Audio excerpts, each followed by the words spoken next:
All right, सो कैसे हैं यार सारे के सारे। उम्मीद करता हूँ सबके सब बहुत बढ़िया होगे, बहुत बढ़िया आपकी इंग्लिश की प्रिपरेशन हो गई होगी।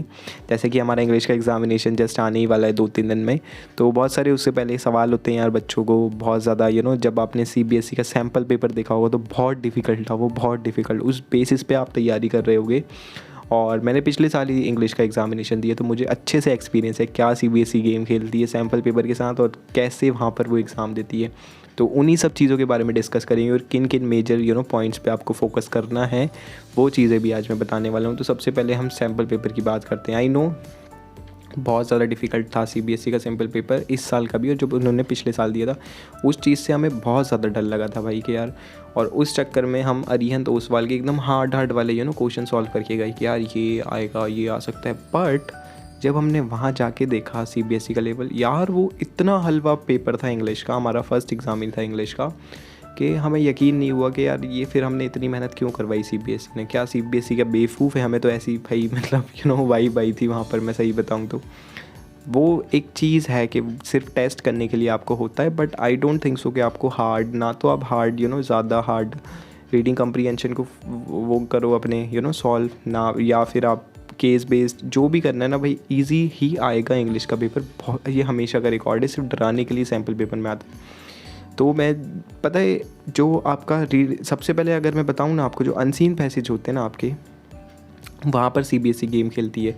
कैसी गेम खेलती है मैं वो बताता हूँ कि वो ना एकदम जो ऑप्शंस होंगे ना इतने क्लोज रख देगी, 2-3 ऑप्शन, कई बार तो 3 ऑप्शन, कि आप उसमें कंफ्यूज होगे और फिर आप टिक लगाओगे और फिर आपके मार्क्स कटेंगे। लाइक मेरे 72 मार्क्स आए थे इंग्लिश में, मैंने 8 मार्क्स जो लूज़ करे थे वो भाई मैंने सारे के सारे मार्क्स ही MCQs में लूज़ करे थे, क्योंकि वो ऑप्शंस क्लोज थे अनसीन पैसेजेस में, दोनों के दोनों में।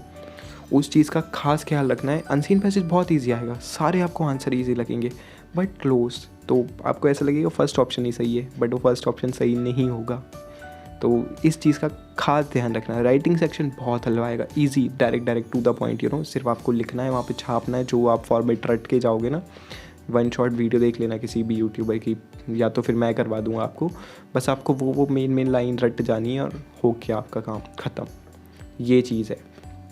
अगली चीज़ पे हम आते हैं भाई कि CBSE क्या गेम खेलेगी। क्वेश्चन आंसर जो होंगे ना आपके वो बहुत इजी आएंगे, बट हो सकता है कि कुछ 1-2 वर्ड्स ना वो खेल जाए, मतलब 1-2 वर्ड्स ऐसे कॉम्प्लेक्स आ जाएं जो आपने उससे पहले सुने ही नहीं हो, बट रेफरेंस वही होगा, आंसर वही होगा जो आपके फर्स्ट बार क्लिक करेगा ना, यार यही आंसर है, यही पूछ रही है, बस आपको वही लिख देना और ना मार्क्स मिल जाएंगे।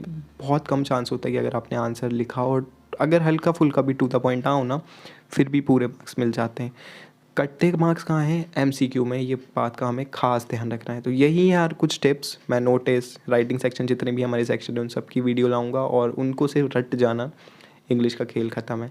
और यस, एक और चीज़, पोएट के नाम ज़रूर याद करके जाना भाई, क्योंकि पोएट के नाम से ही पोएम और चैप्टर का क्वेश्चन आ जाता है, तो आप वहाँ पर फंस सकते हो। तो एक कॉपी बनाओ, लिस्ट बनाओ वहाँ पे ना, और या तो फिर फ़ोन के रिकॉर्डर में, आजकल तो इतनी टेक्नोलॉजी वो है, फ़ोन के रिकॉर्डर में 2-2 3-3 बार बोल दो और उसको सुन लो सोने से पहले 2-3 बार, नहीं भूलोगे, हमेशा के लिए रट जाएंगे। तो ये चीज़ करना, और बस मिलते हैं यार अब अगली वीडियो में। इतनी चीज़ें फॉलो कर